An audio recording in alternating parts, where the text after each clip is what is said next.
Assalamualaikum warahmatullahi wabarakatuh. Selamat pagi, apa kabar? Semoga kita semua selalu dalam keadaan sehat walafiat dan dalam lindungan Allah Subhanahu wa taala. Amin. Amin ya robbal alamin. Masih bersama saya Adrian Maulana di dalam Risalah Hati, sebuah program yang membahas seputar hal-hal yang terjadi di sekitar kita dalam pandangan Islam.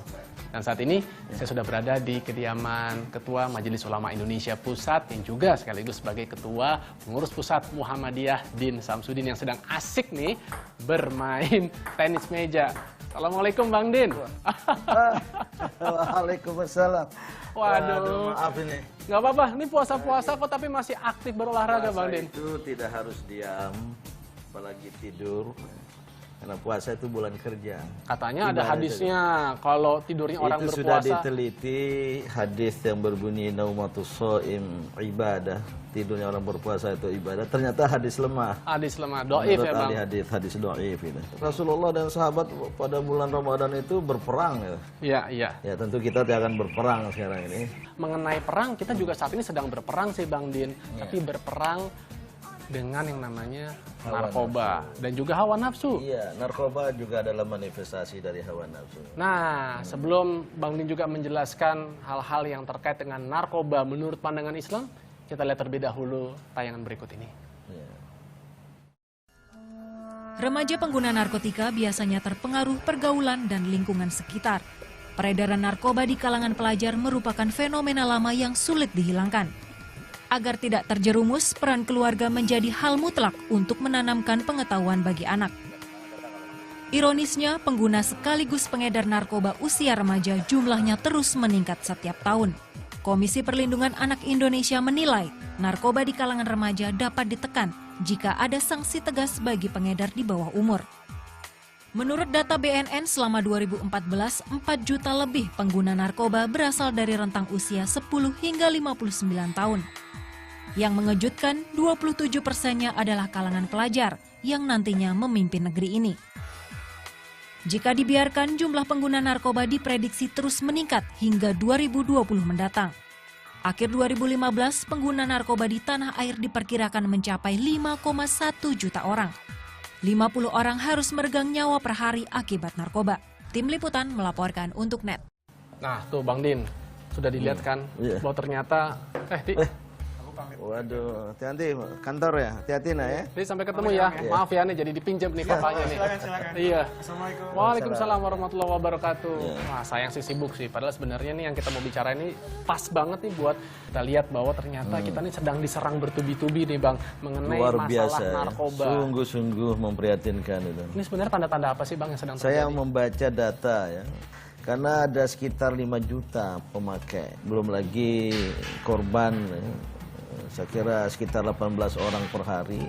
Ini sungguh merupakan lampu merah bagi bangsa ini. Ini akan mengakibatkan pembunuhan generasi. Bangsa ini akan kehilangan generasi gitu. Tapi kenapa yang disasar ini lebih banyak justru malah generasi muda? Saya kira sekarang sudah tidak hanya generasi muda, orang-orang tua juga terkena. Ini adalah sebuah bahaya besar ya, yang perlu dilakukan langkah-langkah penanggulangan secara sistematis, komprehensif. Dan saya berpendapat inilah cara pihak-pihak tertentu yang ingin menghancurkan generasi bangsa ini. Sebab kalau bangsa Indonesia ini dihancurkan dari luar secara frontal, dia akan bangkit. Tapi kalau dihancurkan dari dalam secara sistematis seperti dengan narkoba dan lain-lain, maka ini akan betul-betul membawa dampak sistemik yang buruk bagi bangsa ini. Oke, kalau dalam pandangan Islam, dengan penyebaran narkoba ini seperti apa? Bukan penyebaran saja, tapi juga pemakaiannya. Ini jelas ya, dilarang oleh agama ya. Ayat Al-Quran mengatakan, janganlah kau campakkan dirimu ke dalam kebinasaan. Artinya, mengkonsumsi narkoba ini akan membawa kepada kebinasaan, terutama kehancuran tidak hanya fisik, terutama mental. Dan ada juga yang memasukkan narkoba dalam pandangan Islam sebagai khamar. Karena dia ada zat yang memabukkan. Iya. Yang di dalam Al-Quran dinyatakan adalah satu ithmun, dosa. Yang kedua, Al-Quran menggunakan istilah rijsun, najis, yang harus dihindari gitu. Saya kira agama sangat jelas ya, bahwa narkoba ini sesuatu yang harus dihindari, memakainya jelas karena merusak diri sendiri. Ya. Dan yang kedua lebih berbahaya lagi bagi yang mengedarkannya. Ya. Dan apalagi secara sengaja untuk membunuh generasi. Ini adalah sebuah pelanggaran dan masuk dalam kategori dosa besar menurut para ulama gitu. Oke, kalau ada obat-obat tertentu yang terlarang gitu, tapi juga kan digunakan pada prakteknya dalam dunia kesehatan. Nah, Islam memandang hal seperti itu bagaimana? Harus ngusap. Nggak apa-apa, Bang. Aduh, Silakan. kelihatan dari ini. Namanya juga lagi habis olahraga. Keseriusan apa namanya? Gitu, Bang. Olahraganya. Iya, saya ulang lagi Ya, pertanyaannya. tentu dalam hal-hal seperti itu kan agama tidak melarang, apalagi untuk keperluan pengobatan. Ya. Memang sedapat mungkin dihindari, tapi kalau belum ditemukan zat-zat lain ya, yang bisa menggantikannya. Tapi sebatas itu, jangan kemudian di luar penyembuhan kemudian dipakai lagi kan. Iya. Atau jangan berdalih, wah ini kan dalam rangka pengobatan. Lagi pula orang sehat itu kan tidak perlu mengkonsumsi obat-obatan. Betul, Hanya ya. orang sakit lah yang harusnya Iya. mengkonsumsi obat. Iya. Bang, lalu bagaimana kita sebagai seorang muslim memandang ataupun juga mengantisipasi lah banyaknya atau maraknya kasus-kasus yang berkaitan narkoba di sekitar kita. Apa yang harus kita lakukan? Saya kira ini sudah menjadi international crimes karena pelakunya terutama gembong narkoba itu sekarang ini bersifat lintas negara. Justru negara kita ini menjadi sasaran dari jalur perjalanan narkoba baik yang dari Afrika, kemudian juga ada Asia seperti Afghanistan, Afrika tadi Nigeria dan lain-lain sebagainya. Luar biasa ya kalau kita saksikan dan dengar ceritanya itu. Dulu sampai sekarang mungkin tidak ada persepsi, pemahaman dan kesadaran bahwa narkoba itu haram. Oh, gitu. Kalau makan daging babi haram, sudah diketahui jelas oleh semua umat, sehingga ada semacam apa ya resistensi. Iya. Tapi kalau narkoba ini ya kesalahan kita. Tidak dari kecil di keluarga, apalagi di sekolah-sekolah dasar menengah itu, untuk dinyatakan sebagai perbuatan haram. Oke. Nah, kalau dari kecil Ya. ada penanaman nilai sehingga ada kesadaran tentang narkoba haram, mungkin sedikit banyak anak-anak bangsa akan mengatakan tidak. Nah, pas sekali. Kalau tadi kita sudah melihat nih dari sisi yang luar, bagaimana Islam memandang terhadap narkoba, tapi kita juga kepengen mendengar juga nih pandangan Abang, bagaimana seharusnya orang tua, kemudian negara, masyarakat juga gitu, berperan untuk kita bisa mengentaskan yang namanya narkoba yang sudah merongrong kemajuan bangsa Indonesia nih. Tapi tentunya setelah yang satu ini. Iya.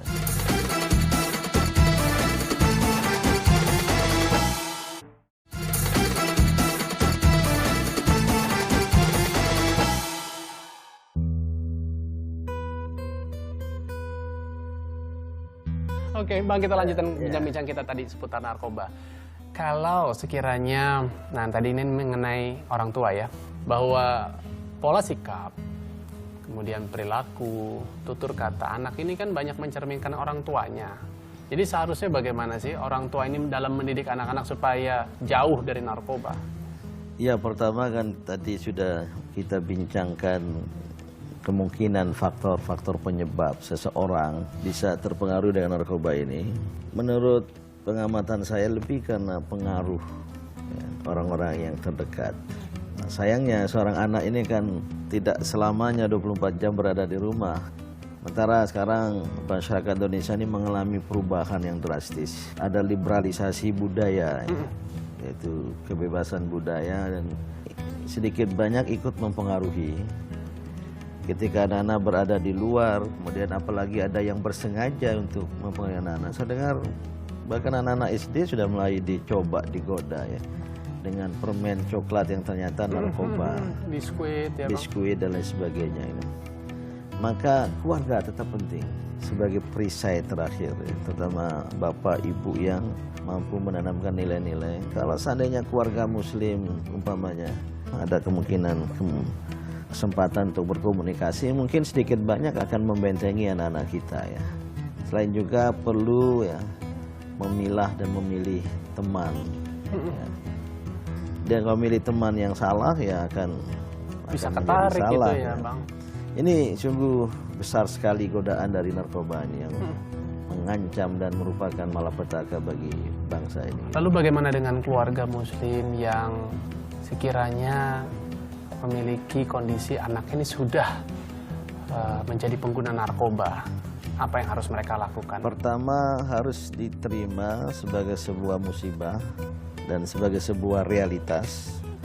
Jangan kemudian serta-merta menyalahkan anak, tetapi harus ada kearifan dengan mencari jalan keluar. Tentu tidak diam ya, keluarga. Nah, ketika sudah terjadi, pertama lakukanlah pendekatan yang kira-kira bisa sedikit menarik kesadaran dia. Atau yang kedua, tetap segera diawasi agar dia jangan kebablasan gitu. Dan yang ketiga, apalagi kalau sudah kebablasan, harus dicari terapi. Tapi juga sudah mulai ada pendekatan spiritualitas, pendekatan keagamaan yang kadang katanya berhasil. Ya. Mungkin dengan pendekatan keagamaan ya, tentu berada di sebuah pusat konsentrasi, dia tidak keluar. Ya bukan dikurung, namanya pesantren gitu. Mungkin bisa menahan dia. Nah ini terapi-terapi semacam ini sudah banyak dicoba. Saya kira kalau ada keluarga muslim seperti tadi ya jangan panik, coba lakukan langkah-langkah.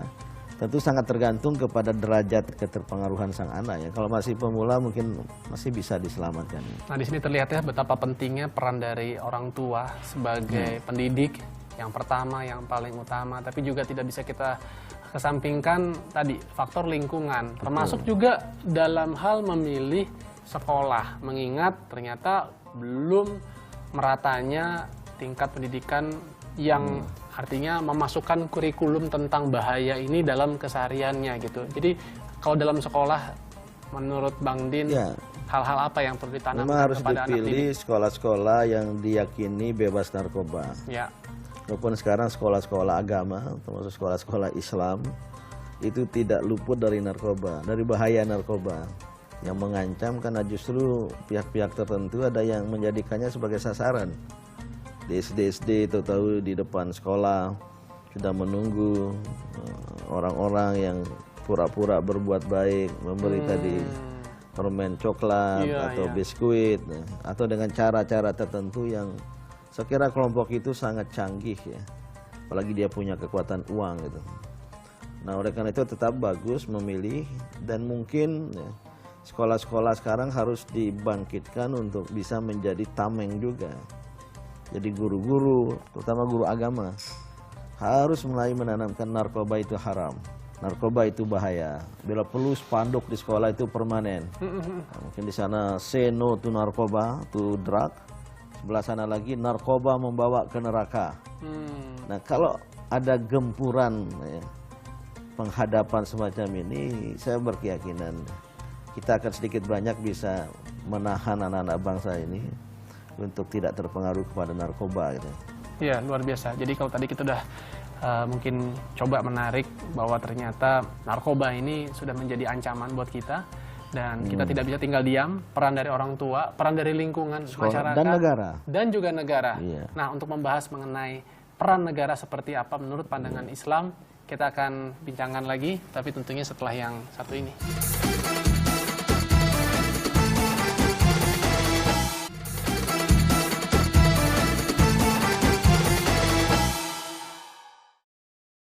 Bang, tadi kita mau lanjutin nih. Peranan dari negara, tapi bagaimana juga dari ulama. Mungkin yang ulama dulu deh. Sejauh ini sikap ulama terhadap peredaran narkoba. Ya, tentu ulama, khususnya Majelis Ulama Indonesia sangat concern, sangat prihatin ya. Maka sejak tahun 1996 kalau tidak salah, sudah ada fatwa yang menegaskan waktu itu tentang ekstasi. Oh ya, bagian dari narkoba juga ya. Dan zat-zat lain yang sejenisnya adalah haram. Judul dari fatwa itu tentang penyalahgunaan ekstasi dan zat-zat sejenisnya. Waktu itu belum populer istilah narkoba ya. Penyalahgunaan yang maksud dalam fatwa itu baik pengkonsumsian, pemakaian, maupun pengedaran. Nah, itu sudah dinyatakan haram dan itu sangat kuat sekali. Oleh karena itu ulama sudah menunaikan tanggung jawabnya. Dalam fatwa itu ada rekomendasi agar ormas-ormas Islam, lembaga-lembaga pendidikan Islam, atau tidak hanya Islam, di luar Islam, dan keluarga khususnya, untuk menunaikan fungsi edukatif, fungsi semestinya di dalam membentengi generasi muda. Luar biasa ya, jadi Islam ini dari ratusan tahun yang lalu sejak Al-Quran diturunkan ini sudah menyiapkan gitu, bahwa ternyata nanti di kehidupan yang saat ini gitu akan terjadi mungkin perusakan-perusakan moral, dan Islam berusaha. Karena kerusakan itu sudah digambarkan juga oleh Al-Quran. Maka Islam harus tampil sebagai penyelesai masalah. Itulah misi rahmatan lil alamin. Baik, kalau agama sudah jelas, tapi bagaimana sikap negara kita? Menurut Abang sejauh ini pemerintah sudah cukup tegas nggak? Saya harus katakan bahwa pemerintah sudah berbuat ya. Dan negara kita ketahui kan sudah cukup serius ya. Kalau dulu ada di lingkungan kepolisian, sekarang sudah diperkuat menjadi BNN ya. Lalu Bang, juga pemerintah kan kita sudah tahu bersama cukup tegas, dan bahkan hukumannya itu adalah hukuman mati. Nah, kalau dibilang tegas mungkin juga belum ya. Karena kita masih ketahui ternyata gembong narkoba masih bisa beroperasi dari penjara-penjara. Oh iya, betul juga tuh Bang. Nah, ini jelas karena negara tidak serius ya. Terutama di lapas-lapas, lembaga pemasyarakatan itu. Inilah yang merusak bangsa kita ini. Kalau ada aparat yang mudah terpengaruh oleh uang. Apalagi gembong narkoba ini kan punya dana triliunan ya, dari hasil penjualan itu sendiri. Dan salah satu motif merajalela narkoba di dunia ini adalah karena memang bidang ini dan bisnis narkoba ini mendatangkan uang besar ya. Sehingga banyak orang yang merasa diuntungkan, yang kadang-kala tidak mudah untuk diberantas. Dia lebih canggih caranya dibandingkan dengan aparat penegak hukum dan keamanan ya. Jadi belum terlalu serius sesungguhnya kalau masih jebol di lapas. Jadi relatif, tapi kita harus memberikan apresiasi. Negara sudah mulai memberikan perhatian, ada BNN tadi. Kemudian juga terakhir ada sikap tegas terhadap gembong narkoba. Yang walaupun menimbulkan pro kontra, ada yang setuju, yang tidak setuju. Nah, bicara mengenai setuju tidak setuju, kalau para ulama setuju nggak tuh dengan ulama? Sebenarnya tidak ada perbedaan ya. Karena di dalam pandangan Islam yang jelas diterapkan hukuman mati atas pelakunya itu adalah pembunuh, hukuman qisas gitu. Nah, sekarang apakah narkoba dan gembong narkoba adalah pembunuh? Sebagian besar ulama mengatakan mereka lebih dari pembunuh, karena yang mereka bunuh bukan 1-2 orang. Betul. Jadi menciptakan kemudaratan. Maka sebagian besar ulama berpendapat ya wajar dikenakan hukuman mati terhadap mereka. MUI membahas fatwa dan lahir sebuah fatwa yang kira-kira berbunyi bahwa hukuman mati dapat diterapkan kepada pelaku atau pengedar dari kejahatan-kejahatan yang mendatangkan kemudaratan besar bagi bangsa. Jadi tidak secara spesifik. Baik. Islam sudah menjaga sebaik mungkin dan juga sudah mengharamkan yang namanya narkoba. Tadi ulama sudah bersepakat dan menyatakan hal demikian. Bangsa yang kuat, bangsa yang besar tentunya berasal dari lingkungan yang sehat, lingkungan yang positif. Narkoba jelas merusak mental, jiwa, akal, merusak agama, dan tentunya apa? Kehormatan, baik keluarga, bangsa, dan juga harta benda kita semua. Bang Dit, terima kasih banyak atas waktunya, atas bincang-bincangnya lagi. Mudah-mudahan apa yang tadi Abang juga sampaikan kepada kita semua juga bisa menjadikan manfaat dan buat kita menjadi insan yang lebih baik di sisi Allah Subhanahu wa Ta'ala. Dan say no to drugs. Say no to drugs. Kita akan ketemu lagi dalam Risalah Hati berikutnya. Saya Adrian Maulana. Sampai jumpa. Assalamualaikum warahmatullahi wabarakatuh.